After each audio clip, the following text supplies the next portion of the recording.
你觉得柯文哲他是真犯错误了，还是有人陷害？柯文哲的事体现了很多台湾司法界的黑。赖清德上台不断借用法律这个武器清除异己，郑文灿跟他不和，他送进去，然后就柯文哲。我希望就算柯文哲倒下去了，台湾也不能再让蓝绿继续垄断下去，必须有一个能够制衡蓝绿的第三个力量。即使不是柯文哲，但是柯文哲给我们指出了一条道路，我不愿意看到柯文哲倒下了，台湾又回到蓝绿的状态。柯文哲崛起，不就是老天爷赏的？民众党的政治资历太浅，一群人群龙无首，接下来的矛盾跟混乱只会越来越严重。柯文哲的处境不会改善，只会恶化。领导太弱，才会任由网络上面话语权的人、声量大的人去带风向。如果柯文哲贪污被抓去关，经营11年的人设出现了崩盘，在野党是完蛋了，不是只有民众党完蛋，是连带国民党也会受到很大的压力。柯文哲的社群都是像馆长的经营，会完蛋的更快。馆长对柯不离不弃，很感动，是柯文哲最硬的底气。但是馆长会让柯粉极化，一开始不黑柯就没事，再来必须多点对柯有利，最后连不说话都有事。我们讲的是法律办案，该呼吁的是粉丝要冷静。案判了吗？还没。馆长要一个勇气，要用最理性的态度争取最多人的认同。如果阿北被诬陷了，才有力量能够救出阿北。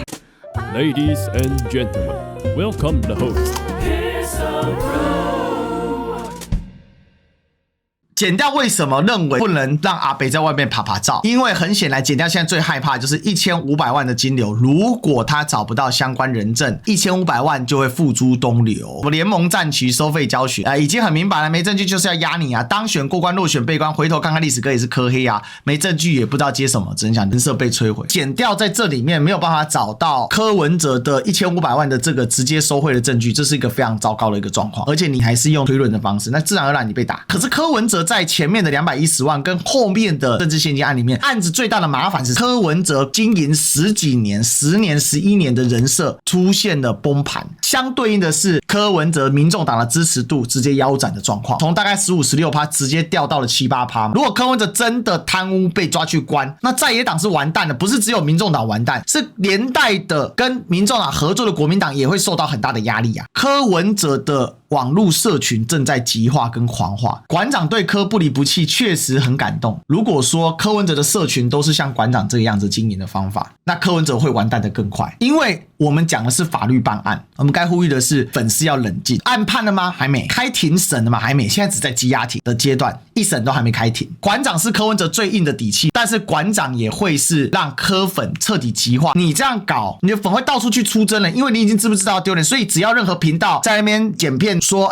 我觉得这个案子确实还有争论的地方，争论都不行。一开始是你只要不黑柯就没事，你只要不质疑柯就没事。再来呢，你必须得说点对柯什么有利。最后呢，你连不说话都有事。作为白银的 KOL，其实馆长应该要不是去满足粉丝们的心情的受众，而是要一个勇气跳出来说，好了，我知道大家很心急，我们要用最理性的态度争取最多人的认同。如果阿北真的被诬陷了，我们才有力量。他当时就应该要专心的在处理他的这个官司上面，不应该过度的期待政治的动员跟政治的操作可以让他在司法上面无视。他想要去复制当年民进党的很多，可是那个是一个完全不一样的时期，你面对的官司也是一个完全不一样的官司，所以这是没有办法复制当时是因为政治案件，可是你这是因为钱。我从头到尾就跟你们讲，他一定会是因为行贿被起诉，绝对不会是因为图利罪，不需要花时间去讨论图利罪，图利是一个不值得去花时间讨论的东西。今天面临这样的一个重大危机的时候，民众党一定是心慌意乱，不知所以，没有了柯文哲的指挥，不知方向。所以我一直在每一个阶段都点出来，民众党应该要怎么样去面对这个危机，怎么去处理。国民党也没有想到过有一天马英九这么清廉自持的人居然会被起诉啊。其实当时国民党处理的算是非常的稳扎稳打，一步一步的，最后还让马英九高票的当选了总统。民众党也是一样，你不能够莫衷一是，我就说必须要快刀斩乱麻的处理。珊珊他就一拖的过程都暴露出民众党的政治资历真的太浅，一群人群龙无首，像无头苍蝇一样。如果再不去解决的话，接下来来的矛盾跟混乱只会越来越严重，因为柯文哲的处境不会改善，只会恶化，一直到他一审被判有罪。怎么样能够保护民众党？怎么样把柯文哲的伤害降到最低？长远这条路怎么走？那如果每个人都只考虑自己在民众党的处境，我当然明白，你今天黄国昌如果要来扛，一定会有很多的杂音意见，但这就是政治啊。所以这就是当时在时代力量，黄国昌就是栽在这上面。黄国昌的强项，他的能力，可是他当时在时代力量就栽在一个这么小的党，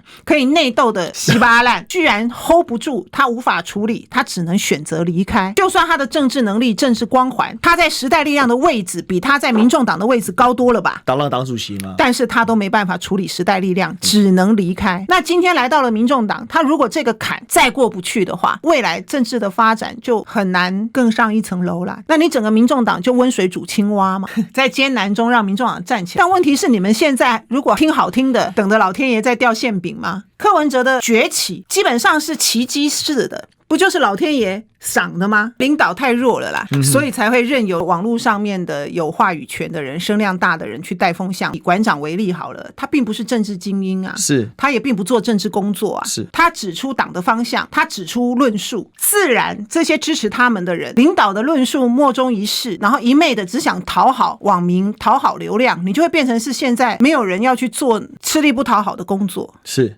你一个党怎么可能每一个人都要讨好，每一个人都想要红，可是却没有人要去做吃力不讨好的工作？天下掉馅饼的时候应该要珍惜。但是我也知道人性都是自私的，更多的是来抢馅饼的。当天上下刀子的时候，好的人也是比较多的，或自保的人是比较多的。谁这个时候能够撑起大伞来，不止帮自己遮风挡雨，还可以帮全党的人遮刀子？我曾经以为柯文哲是能够改变台湾的人，柯文哲这事上我看到了一个媒体人丑陋的嘴脸，这个人就是黄志贤，他是黑白不分。明明柯文哲的事体现了很多台湾司法界的黑，可是他洗的下，他打绿的，表面上嚷嚷几句他就放，可是他对柯呢有一点点错误，他能追着打完。黄志贤跟他天天跟那骂，徐小新骂柯文哲说几句好话，黄志贤还跟他对杠。现在柯文哲进去了，他跟他美得发疯。柯文哲的事还是体现了台湾司法的黑暗性。赖清德上台以来不断借用法律这个武器清除异己，郑文灿跟他不合吧，把他送进去了，然后就柯文哲。所以说赖清德这个人，你觉得柯文哲他是真犯错误了，还是有人陷害呢？应该说案情发展到现在呢，也只能静候司法调查。但我必须说，对他来讲，目前确实是一个烂泥滩坑，他很难脱身。黄伟汉还有刘宝杰、